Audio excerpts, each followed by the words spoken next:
नमस्कार दोस्तों, स्वागत है आपका स्टडी विद एमसी चैनल पे। दोस्तों ये बिहार पुलिस एसआई और सर्जेंट के लिए चौथा प्रैक्टिस सेट है।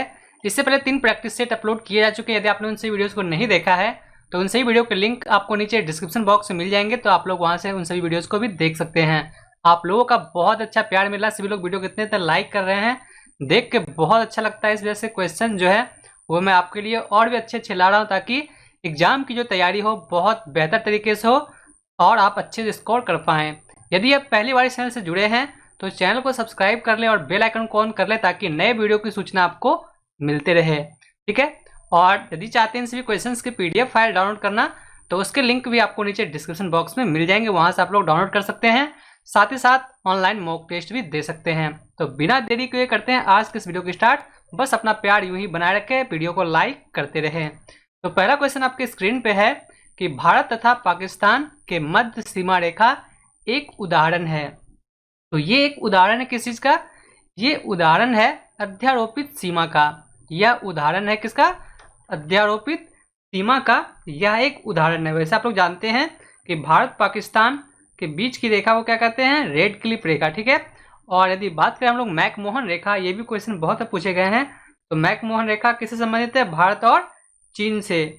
डुरंड रेखा भी पूछे जाते हैं, तो डुरंड रेखा किससे संबंधित है? भारत और अफगानिस्तान के बीच। ठीक है, तो ये भी आप लोग ध्यान में अवश्य रखें। अगले क्वेश्चन को फिर देखते हैं। अगला क्वेश्चन आपके स्क्रीन पे है कि निम्नलिखित राज्यों में से कौन सा राज्य बांग्लादेश से अपनी सीमा नहीं बनाता है? जितने भी सीमा से जुड़े हुए यहाँ पड़ोसी देश है या फिर राज्य है, ये सब क्वेश्चन अक्सर एग्जाम में पूछे जाएंगे, ये आप 100% लिख लें। तो इस तरह के क्वेश्चन को आप लोग बिल्कुल ध्यान से पढ़ें और इससे रिलेटेड और भी जो भी क्वेश्चन है उसको भी आप लोग ध्यान से पढ़ें। तो फिलहाल हम लोग का क्वेश्चन यहाँ पे क्या है कि राज्यों में से कौन सा राज्य बांग्लादेश से अपनी सीमा नहीं बनाता है? इसमें वह कौन सा है? तो इसमें है नागालैंड। नागालैंड जो है यह बांग्लादेश से अपनी सीमा नहीं बनाता है। यदि बात करें कि बांग्लादेश से कौन कौन सीमा बनाता है, भारत के कौन से राज्य, तो इसमें है पश्चिम बंगाल, असम, मेघालय, त्रिपुरा, मिजोरम। ये सभी जो है, ये सभी अन्य जो है ये बांग्लादेश से अपनी सीमा बनाते हैं, जबकि नागालैंड जो है यह इससे सीमा नहीं जुड़ा हुआ है। तो ये सब आप लोग अवश्य ध्यान में रखें। अगले क्वेश्चन को फिर देखते हैं। अगला फिर क्वेश्चन आपके स्क्रीन पर कि क्षेत्रफल की दृष्टि से भारत का विश्व के देशों में कौन सा स्थान है? बहुत ही प्यारा सा क्वेश्चन है और उम्मीद होगी कि आप लोग बिल्कुल सही आंसर करेंगे इस क्वेश्चन का। सभी लोग साथ ही साथ कमेंट बॉक्स में आंसर करते रहे, वीडियो को लाइक शेयर जरूर करें और जल्दी सभी लोग आंसर करें। इसमें सही आंसर कौन सा है? इसमें सही आंसर क्या है? 7वां, ऑप्शन सी, 7वां। क्षेत्रफल की दृष्टि से भारत का विश्व के देशों में 7वां स्थान है। कितने भारतीय प्रदेशों से होकर कर्क रेखा गुजरती है? बहुत ही इंपॉर्टेंट क्वेश्चन है ये, और ये क्वेश्चन बहुत बार एग्जाम में पूछे। जितने भी क्वेश्चन आप देख रहे हैं ये सभी क्वेश्चन एग्जाम में पूछे गए हैं, इस वजह से मैंने इसे शामिल किया है। तो इसका सही आंसर क्या है? इसका सही आंसर है ऑप्शन बी, 8 राज्यों से होकर भारत के 8 यहाँ पर होके गुजरती है। कौन कौन से यहाँ पर है राज्य? तो राज्य है गुजरात, राजस्थान, मध्य प्रदेश, छत्तीसगढ़, झारखंड, पश्चिम बंगाल, त्रिपुरा, मिजोरम। इन 8 राज्यों से होकर भारत में गुजरती है कर्क रेखा। तो इसे आप लोग अवश्य ध्यान में रखें। ठीक है, आगे फिर क्वेश्चन को देखते हैं। अगला क्वेश्चन है कि भारतीय मानक समय की याम्योत्तर नहीं गुजरती है। तो कहाँ से नहीं गुजरती है, ये क्वेश्चन पूछे गए हैं। तो ये कहाँ से होकर नहीं गुजरती है? इसमें सही आंसर कौन से है? तो इसमें सही आंसर है ऑप्शन सी, महाराष्ट्र। भारतीय मानक समय की याम्योत्तर जो है यह महाराष्ट्र से होकर नहीं गुजरती है। ठीक है, यह महाराष्ट्र से होकर नहीं गुजरती है। अगले प्रश्न को फिर देखते हैं। अगला प्रश्न आपके स्क्रीन पे है कि भारत का सुदूरस्थ दक्षिणी बिंदु है, और ये क्वेश्चन आपने बहुत बार पढ़े होंगे और बहुत बार इस क्वेश्चन का आपने आंसर भी किया होगा प्रैक्टिस सेट में। तो इसमें सही आंसर हम लोगों का क्या है? इसमें सही आंसर है Indira Point, option C, Indira Point, option C. Next question है कि निम्न में से किस राज्य की सीमा बांग्लादेश से नहीं मिलती है? किस राज्य की सीमा बांग्लादेश से नहीं मिलती है? तो बांग्लादेश से किसकी सीमा नहीं मिलती है? इसमें अभी जस्ट मैंने आपको बताया कि बांग्लादेश से किसकी किसकी सीमा मिलती है। तो यहाँ पर नहीं मिलती है। यदि बात करें तो मणिपुर जो है इसकी सीमा बांग्लादेश से नहीं मिलती है। बाकी मेघालय, त्रिपुरा, मिजोरम, इन सभी की सीमाएं जो है यह बांग्लादेश से मिलती है। पश्चिम बंगाल, असम, मेघालय, त्रिपुरा, मिजोरम ये सभी बांग्लादेश से लगते हैं भारत के राज्य। आगे फिर क्वेश्चन है कि भारत के किस प्रदेश की सीमाएं 3 देशों क्रमशः नेपाल, भूटान एवं चीन से मिलती है। बहुत इंपॉर्टेंट क्वेश्चन है ये, इसे आप लोग याद जरूर रखें। भारत के किस प्रदेश की सीमाएं 3 देशों से क्रमशः यहाँ पे बताया गया नेपाल, भूटान और चीन से मिलती है। तो इसमें कौन से है राज्य भारत की? तो इसमें सही आंसर कौन सा दिया हुआ है? इसमें सही आंसर है सिक्किम, ऑप्शन डी। सिक्किम जो है ये लगते हैं किससे किससे? नेपाल से, भूटान से और चीन से ये लगते हैं। ठीक है, तो ये आप लोग ध्यान में अवश्य रखें। आगे फिर क्वेश्चन को देख लेते हैं। तो अगला क्वेश्चन आपके स्क्रीन पे फिर है कि भारत के निम्नलिखित राज्यों में से किसके 3 तरफ अंतर्राष्ट्रीय सीमाएं हैं। बहुत ही आज मैंने ज्योग्राफी से क्वेश्चन इंपॉर्टेंट को शामिल किया है और भी अलग अलग इसमें चैप्टर वाइज क्वेश्चन है। तो चलिए फिलहाल इसके आंसर करते हैं हम लोग। भारत के निम्नलिखित राज्यों में से किसके 3 तरफ अंतर्राष्ट्रीय सीमाएं हैं? तो किसके 3 तरफ अंतर्राष्ट्रीय सीमाएं हैं, इसमें सही आंसर कौन है?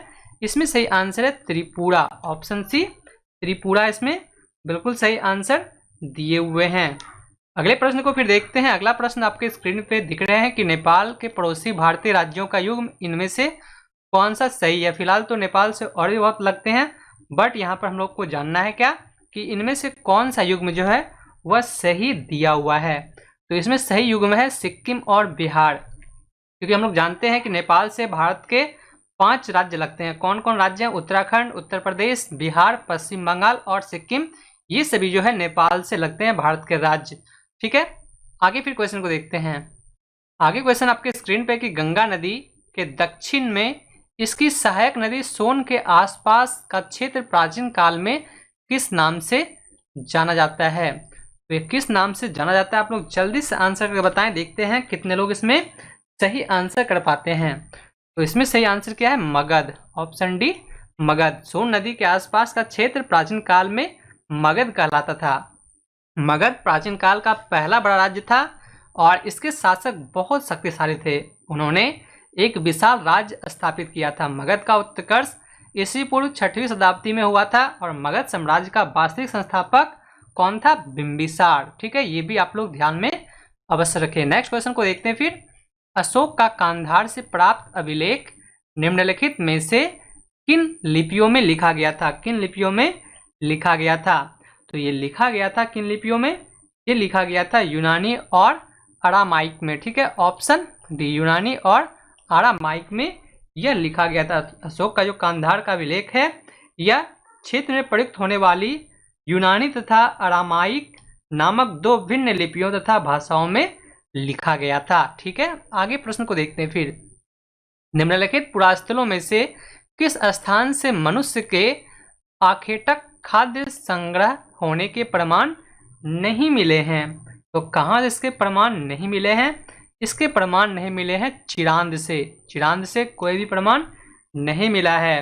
भीमबेटका, हुंसी और कुरनूल की गुफाओं से मनुष्य के आखेटक के खाद्य संग्राहक होने के प्रमाण मिले हैं, जबकि ये तीनों पुराणिक पुरास्थल हैं, जबकि चिरांद नवपाषाणिक पुरास्थल है। तो ये भी आप लोग ध्यान में अवश्य रखें। चिरांद जो है यह नवपाषाणिक है, बाकी जो है ये सभी पूरा पाषाणिक पुरास्थल है। भीमबेटका नर्मदा नदी के किनारे तथा हुंसी और कुरनूल गुफाएं तुंगभद्रा नदी के किनारे स्थित है। ठीक है, आगे प्रश्न को देखते हैं फिर।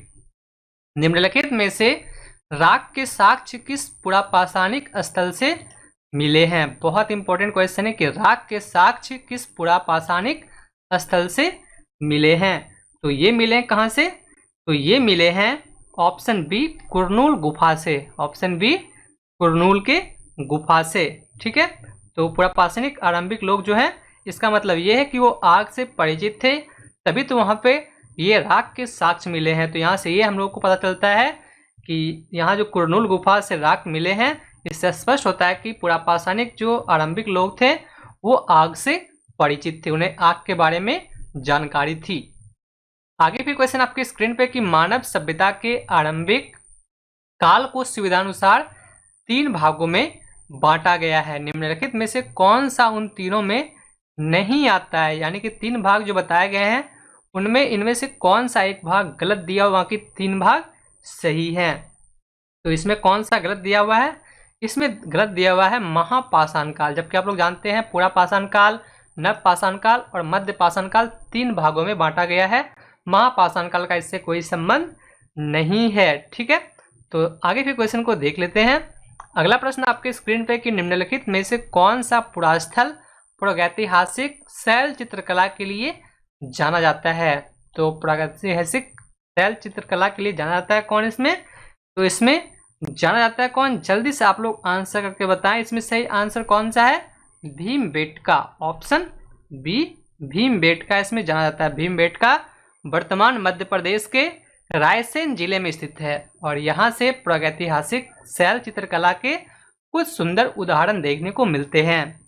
भीमबेटका को प्रागैतिहासिक कालीन चित्रकला से संबंधित किया जाता है, जबकि अजंता तथा बाघ की शैलकृत गुफा चित्रकला मौर्य काल के बाद की है। ठीक है, और अमरावती अपने स्फूतों के लिए प्रसिद्ध है, जिससे चुंबकालीन या फिर सातवाहन कालीन माना जाता है। तो ये जितने भी ऑप्शन है ये सभी बिल्कुल क्लियर हो गए हैं। आगे प्रश्न को देखते हैं। निम्नलिखित में से सबसे पहले किस जंगली जानवर को पालतू बनाया गया था? बहुत ही सिंपल क्वेश्चन है और उम्मीद है कि सभी लोग इसमें बिल्कुल सही आंसर करेंगे और आप लोग बिल्कुल सही आंसर कर भी रहे हैं।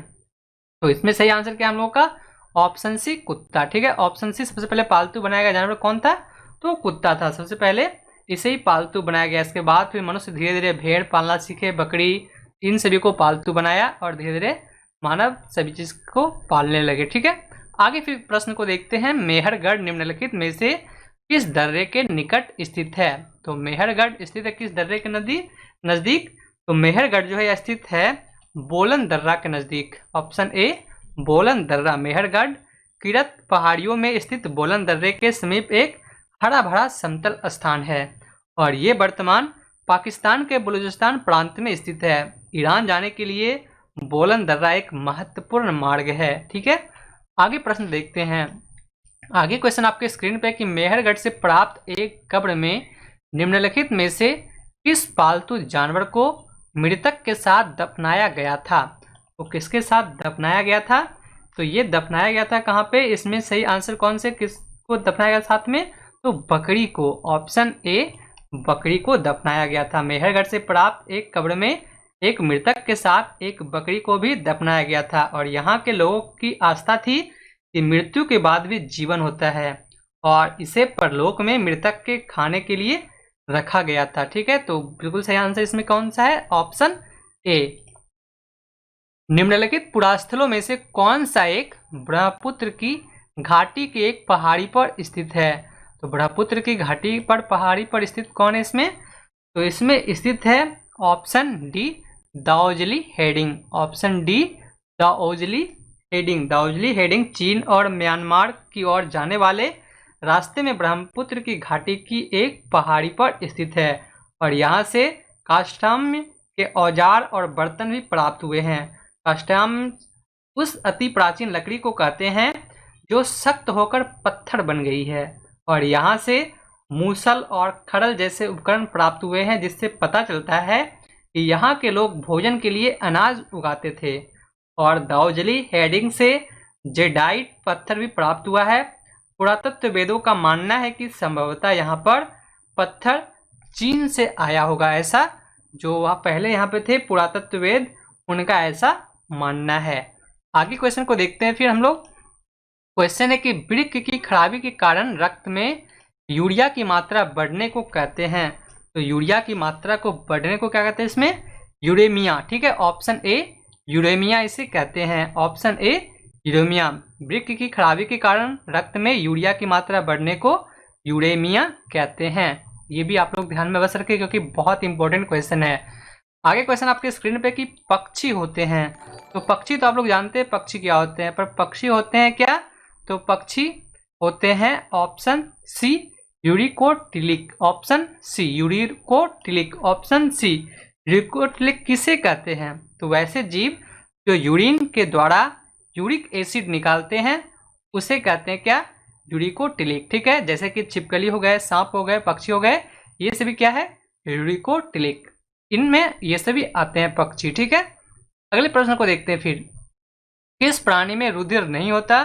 किंतु श्वसन होता है। तो ऐसा कौन सा प्राणी इसमें दिए हुए हैं जिनमें कि रुधिर नहीं होता बल्कि श्वसन क्रिया वो करते हैं?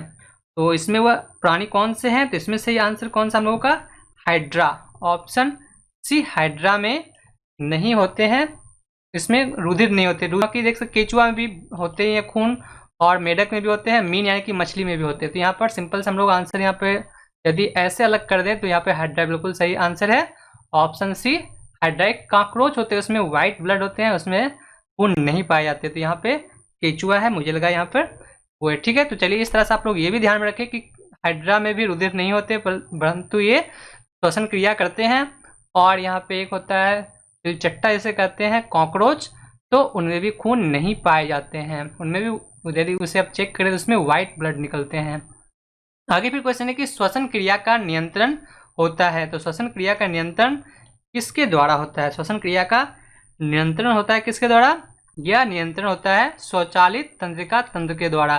स्वचालित तंत्रिका तंत्र के द्वारा श्वसन क्रिया का नियंत्रण होता है। स्वचालित तंत्रिका तंत्र कुछ मस्तिष्क एवं कुछ मेरुरज्जु तंत्रिकाओं का बना होता है। तंत्रिका तंत्र वह भाग है जो संपूर्ण शरीर का तांत्रिक तंत्र पर नियंत्रण रखता है, और केंद्रीय तंत्रिका वह कहलाता है। ठीक है, आगे फिर क्वेश्चन को देखते हैं हम लोग। अगला क्वेश्चन आपके स्क्रीन पे है कि सांस लेने में ऐच्छिक विषयों के लिए इम्पल्स प्रारंभ होता है। तो इम्पल्स प्रारंभ होता है किससे? तो इम्पल्स जो है यह प्रारंभ होता है मेडुला से। ऑप्शन ए मेडुला से यह प्रारंभ होता है। सांस लेने के लिए ऐच्छिक विषयों के लिए इम्पल्स का प्रारंभ मेडुला से होता है। सेरिब्रम मस्तिष्क का सबसे विकसित भाग है और यह बुद्धिमत्ता, स्मृति, इच्छा शक्ति, ऐच्छिक क्रियाओं, ज्ञान, वाणी एवं चिंतन का केंद्र होता है। और स्पाइनल कार्ड जो है यह प्रतिवर्ती क्रियाओं पर नियंत्रण रखता है। मस्तिष्क में आने जाने वाले उद्दीपनों का यह संवहन करता है। जितने भी ऑप्शन ए से बिल्कुल क्लियर हो गए हैं। अगले क्वेश्चन को फिर देखते हैं। आगे फिर क्वेश्चन है कि एक सामान्य मनुष्य 1 मिनट में सांस लेता है। तो एक सामान्य मनुष्य जो है वह 1 मिनट में कितनी बार सांस लेता है? तो 1 मिनट में लगभग 14 से 18 बार सांस लेता है। और यदि पूछे कितने बार धड़कन धड़कते हैं तो 72 यानी कि 72 बार। ठीक है, और यहाँ पर 1 मिनट में कितने बार सांस लेते हैं? तो लगभग 14 से 18 बार। तो आज 26 क्वेश्चन शामिल किए गए थे। आपको आज का क्विज कैसा लगा आप लोग नीचे कमेंट करके जरूर बताएं। और यदि आपने अभी तक वीडियो को लाइक नहीं किया तो अपना लाइक करके प्यार जरूर दिखाएं। और यदि पहली बार इस चैनल से जुड़े हैं तो चैनल को सब्सक्राइब करके नोटिफिकेशन बेल आइकन को ऑन जरूर कर लें, ताकि रोजाना जो नए प्रैक्टिस सेट यहाँ पे अपलोड होते हैं इसकी सूचना आपको मिलते रहे। बाकी मैं मिलता हूं आपसे एक और नए वीडियो के साथ। तब तक के लिए धन्यवाद। आपका दिन शुभ हो।